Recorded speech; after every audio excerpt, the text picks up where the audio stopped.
Assalamu alaikum and welcome to lecture number 2. In this lecture we are going to describe the remaining properties of discrete time LTI system, and we are also going to discuss another representation of the LTI system using linear constant coefficient difference equation, right? Although you have done these topics in your course on signal and system, here we'll be just going quickly and we'll have a brief overview of these. So the next property we're going to consider is the causality. So you understand that LTI system can be completely characterized by its impulse response. That means if we are given impulse response, we can find the different properties of the system.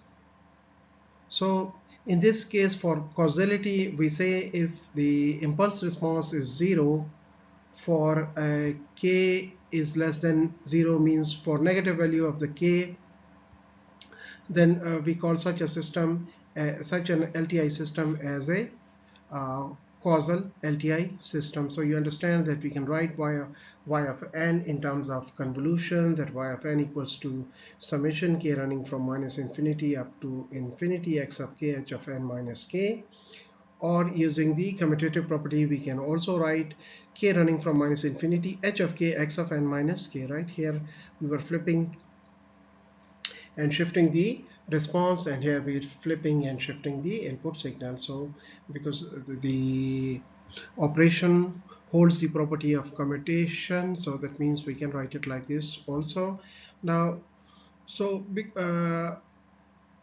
because we say that for a system to be causal, h of k will be 0 for negative value of k. So that means instead of summing, for the case of the causal system, the summation will be from 0 up to infinity, because for the negative value of k, h of minus 1, minus 2, minus 3, and so on, it will be 0. So this simplifies to this equation for the case when the system is causal.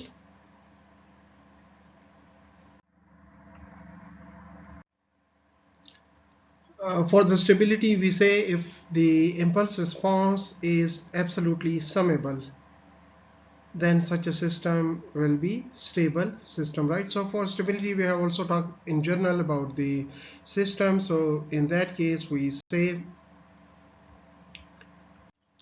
that bounded input should result into bounded output. But because the system we are considering is the LTI, and as I said earlier, that the impulse response completely characterizes the LTI system. So that means just knowing the impulse response, we can tell whether the given system is stable or unstable. So the given system will be stable if the impulse response is absolutely summable, right? So if you sum it from k running from minus infinity up to infinity, h of k absolute should give you finite value. If it gives you finite value, then the system is stable, otherwise it will be unstable, right? So again, using the convolution equation, we can say that y of n equals to h of n convolved with x of n. So the absolute value of y of n will be equal to absolute of this, and if we take absolute on the individual this one, that means we can say y of n is less than or equal to this, right? So again, this is your input signal, and we say that input is bounded, so we can say m of mx, which is a basically input signal that is bounded. So if that means it will result into finite value if this term gives you the finite value, because this is the input term that's already bounded, right? So there's the example that you have to test for the given system, the LTI system, and you are just given the impulse response. So this is the impulse response of the system, and this is your homework to do it by yourself and check whether this is stable or unstable, right?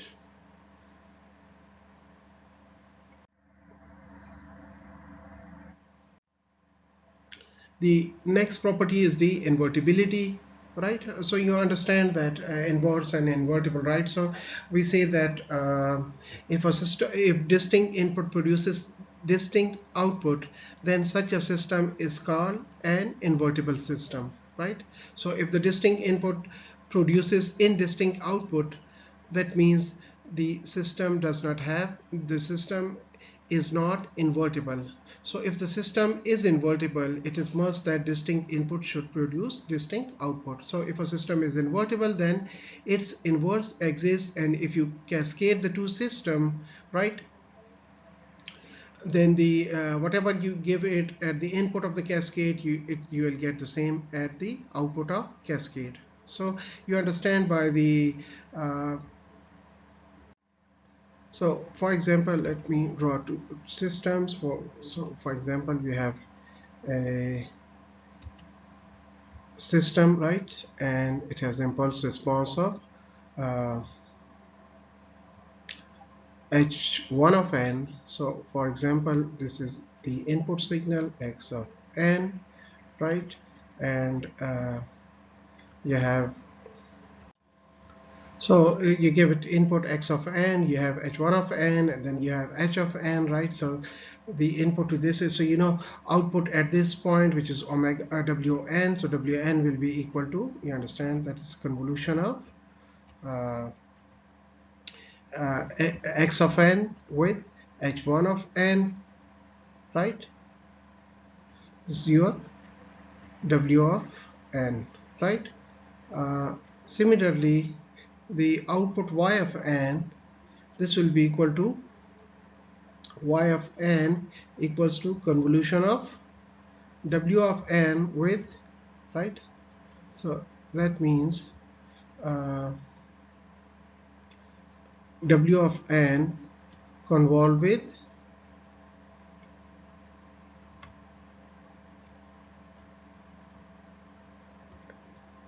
h of n,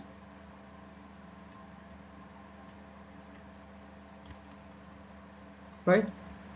So that means y of n basically equals to,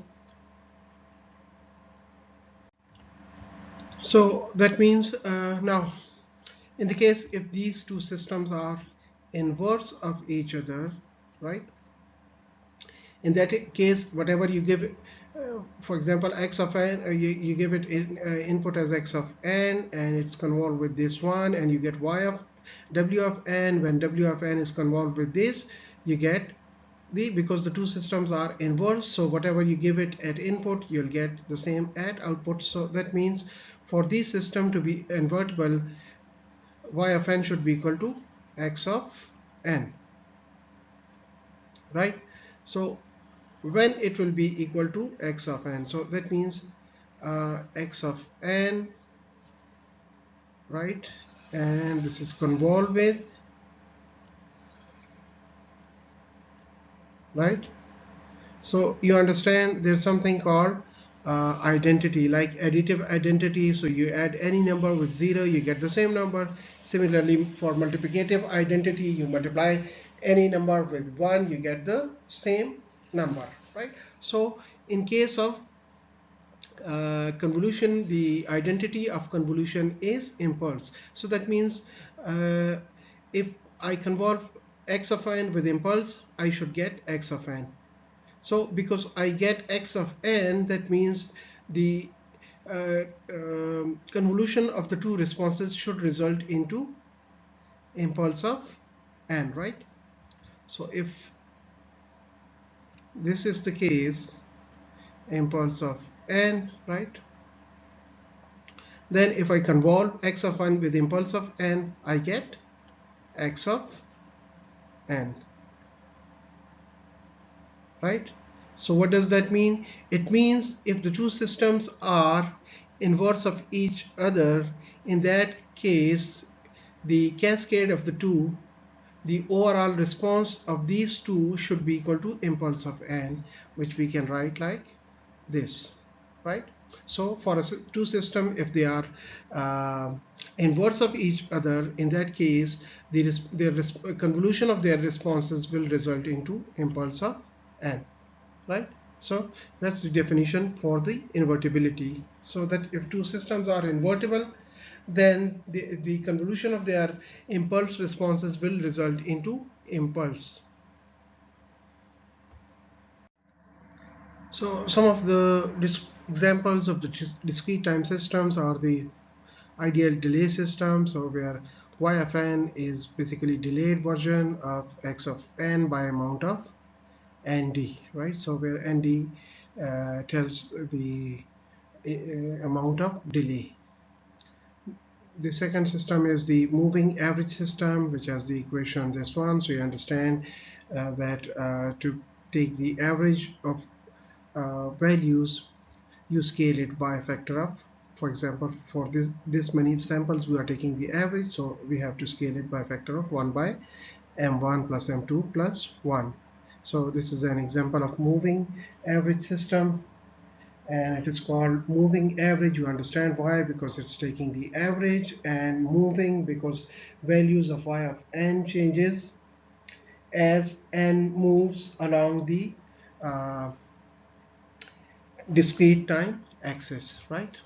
The other system, that is the accumulator, so it accumulates values of x of k. So for each new, we have the summation of all the previous values of x of k, so that's why it is called an accumulator. Similarly, we have the compressor. You understand that we can perform different operations on independent variable. The independent variable in this particular case, that is for discrete time signals, is n. So if y of n equals to x of m into n, that means y of n is the compressed version of x of n, and how much compression will be there? It is by a factor of m, right? So the next system is a forward difference system. Here the output is basically equal to the difference between the current and the future value, that is future value minus the current value. So that's called the forward difference. Similarly, we have backward difference, where we have current minus the previous value.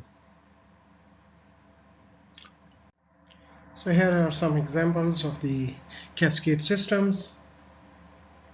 Shown on top in figure A, we have forward difference system followed by a system that introduces one sample delay or unit delay.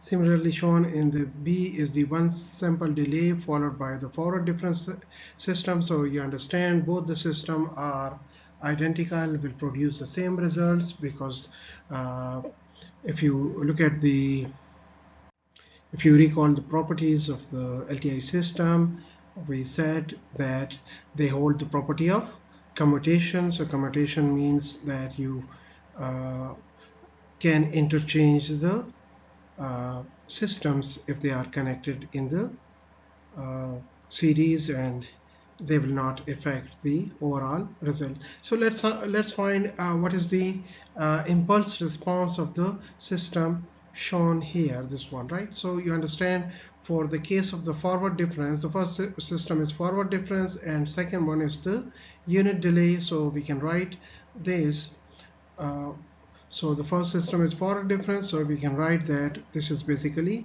what will be the impulse response of the forward difference, right? So you understand impulse response is the output of the system when the input is impulse. So that means, if you recall the equation for forward difference, it was like right, we can say, okay, let's denote it by y1 of n. So in case of forward difference, y1 of n equals to basically x of n plus 1 minus x of n. Okay, so what will be the impulse response of this system? So that's very straightforward. We can represent it, right?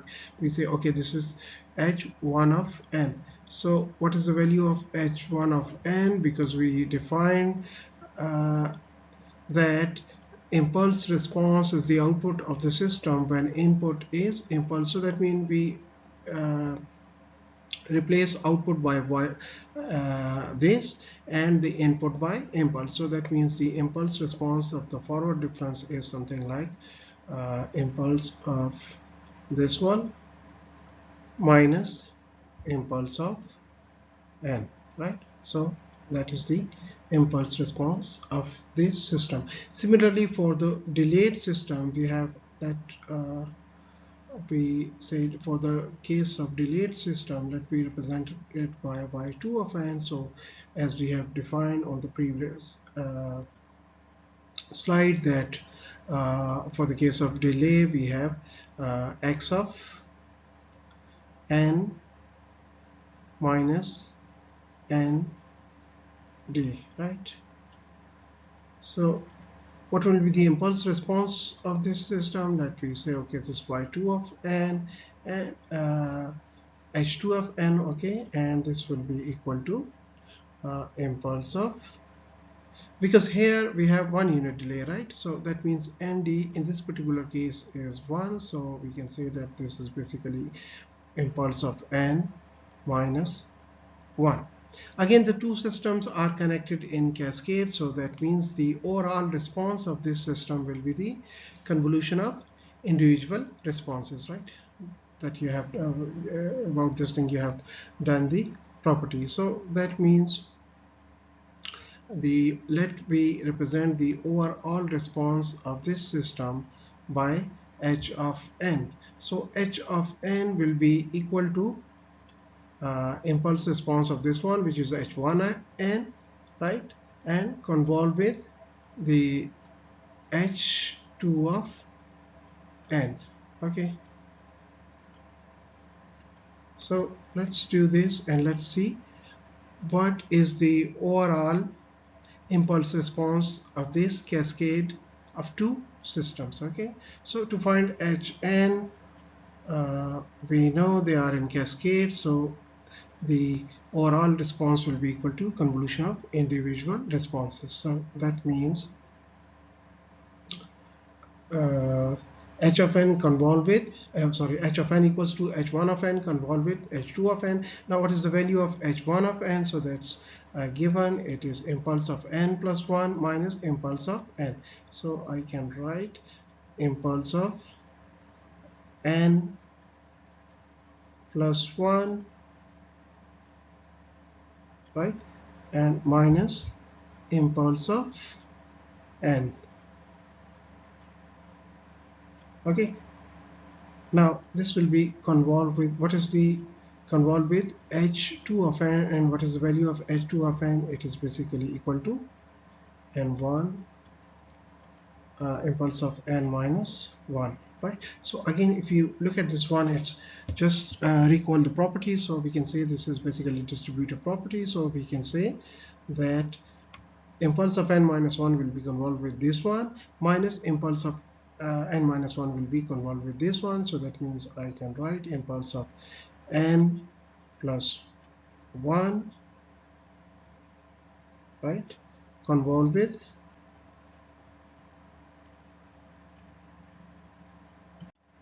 okay. So now what will be the result of impulse of n plus 1 convolved with impulse of n minus 1? So you generally understand that impulse is basically identity of the convolution. So if you convolve anything with the impulse, you get the same thing, right? Now because the impulse here, it is shifted, so if I convolve x of n, right, x of n with impulse of n minus k, right, so this is equal to x of n minus k, right? So this thing you have done while doing in the course of signaling system. So okay, so that means if I convolve this with this impulse, that means impulse of n plus 1, because it's the shifted one, so the result will also shift. So that means I can write this is n plus 1, right, and this is 1 unit shift to the right, so that's -1. So this is what I get.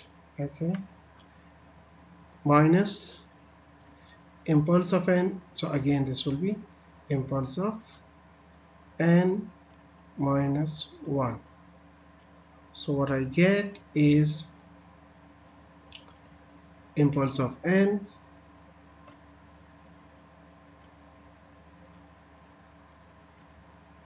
minus impulse of n minus 1. So if you look at this response, this is basically response of the uh, causal system, okay, because no term involves future. So that means if you have a non-causal system, and if we connect it with the in cascade with the some delays, so we can get a non-causal system. Okay, so again, if you look at this equation, so you can say basically this response is the response of the backward uh, difference system. Okay, so this is how you find the uh, overall response for the systems when they are cascaded. Okay, here's another example, and I want you to do it as your homework. Here we have a cascade of two systems which are accumulator followed by backward difference. You understand, by using the commutative property you can interchange the two systems.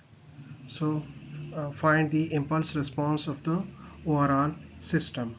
You understand by overall system that these two systems are connected in cascade, so that means the overall impulse response of this system will be the convolution of the individual impulse responses of the two systems, that is accumulator system and the backward difference system.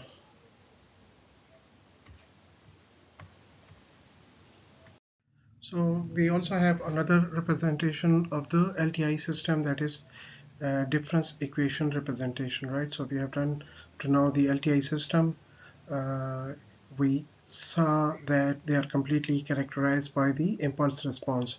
So alternate representation of the LTI system, this you also have done in the your course on signal and systems. We will not spend much of the time here. So we can, you know that we can also represent the LTI system by linear constant coefficient difference equations, right? They provide a more efficient way to represent LTI systems, and the general form is given by y of n, which is the output, plus k running from 1 up to n, ak y of n minus k, and this is equal to k equals to 0 up to m bk x of n minus k. You understand, the right side is your input side, and the left side is the current output and the previous outputs. Here the coefficients ak and bk, they are real constant, and together with the parameters m and n, they completely define the LTI system. There are several methods to compute the response y of n, or to solve the differential equation. For the unique solution, it is necessary to specify a set of initial or the auxiliary conditions. When initial conditions are 0, the system is said to be in initial rest, or it is also called initially relaxed condition. In this case, the system described by LCCDE will be an causal LTI. So classical approaches to solve is to rely on finding homogeneous solution y of Hn and the particular solution, which is y of Pn, to obtain the general solution of the form y of n, which is given by the superposition of the two solution. Homogeneous solution is the response of the system to the given initial conditions while with keeping input 0, and the particular solution is the response of the system to the given x of n with 0 initial conditions.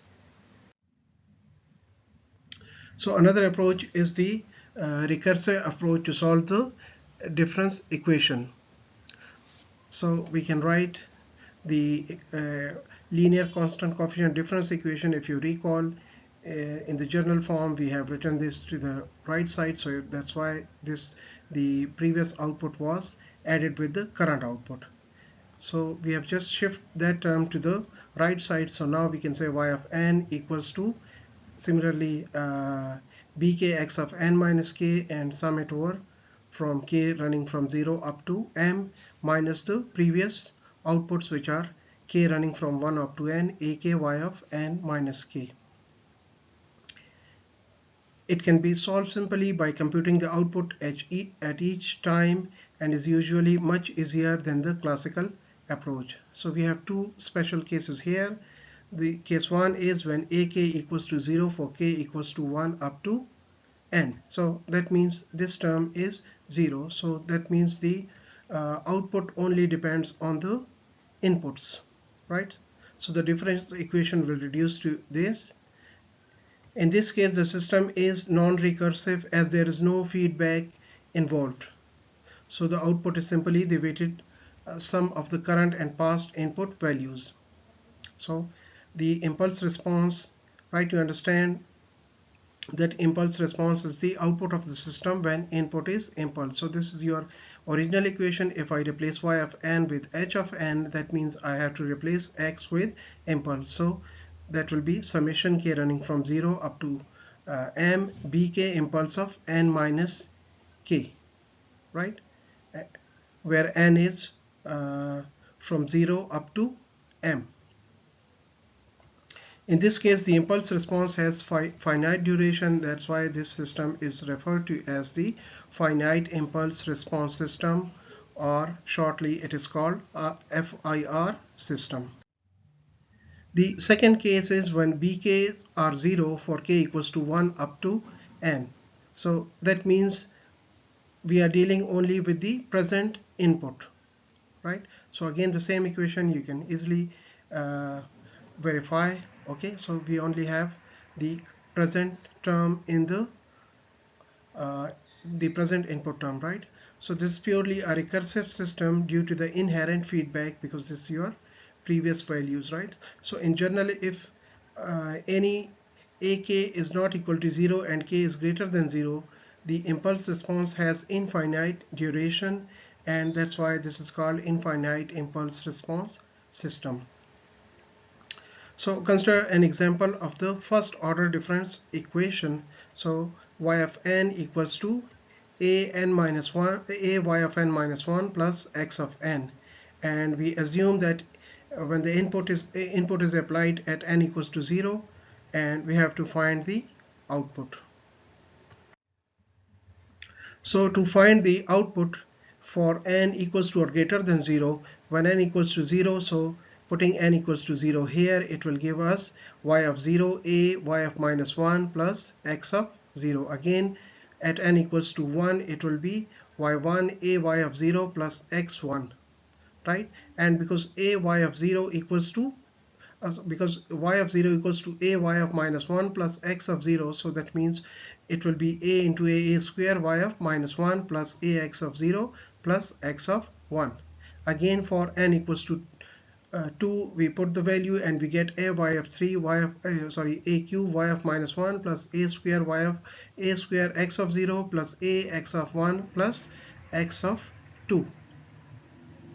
So generalizing it to n, so when we have for any general value of n, we can say that y of n equals to a n plus 1. If you observe this sequence, you can easily say when y equals to, for n equals to 2, right, we have a cube. For y 1, we have a square. So that means we have a n plus 1, y of minus 1, and again the input terms. So we have for a square, right? For y2 we have a square, for y1 ax, and so on. So that means the x term is scaling factor has a power n. So the generalized form will be a n x of 0. For the next we have ax of 1. So that means for 2 we have 1, for 1 we have 0. So that means it will be a n minus 1 x of 1 plus a n minus 2 x of 2 and so on. So we can generalize it and we can write it in more compact form. Y of n equals to a power n plus 1 y of minus 1 plus, you see these are summed, so we can say k running from 0 up to n a k x of n minus k, and keep in mind that this is valid for n is equal to or greater than 0, right? So if we look at this one, the first term depends on initial condition y of minus 1 and is termed as natural response of the system, while the second term, right, this one depends only on the input, right, because these all are your inputs. So that's why this one is called the force response of the system. To compute the impulse response of the system, we set, right, x of n equals to impulse of n, that you understand, because by definition to find the what's the impulse response. So impulse response is the output of the system when input is impulse. So that means in this equation we are going to replace the output by h of n and all the inputs by impulse of n, right? So we can say that this h of n equals to summation k running from 0 up to n a k impulse of n minus k. So, and because this is valid only for n is equal to or greater than 0, so that means by using the summation formula we can say that h of n, if I sum it, it will result into a power n. So the impulse response is a power n when n is equal to or greater than 0. So we can also write it in the short form or in a more compact way, this, because if we have, you understand, step function, right? So in step function also has the same definition, step function equals to 1 when its argument is equal to or greater than 0. So that means simply I can write that h of n equals to a n u of n, right?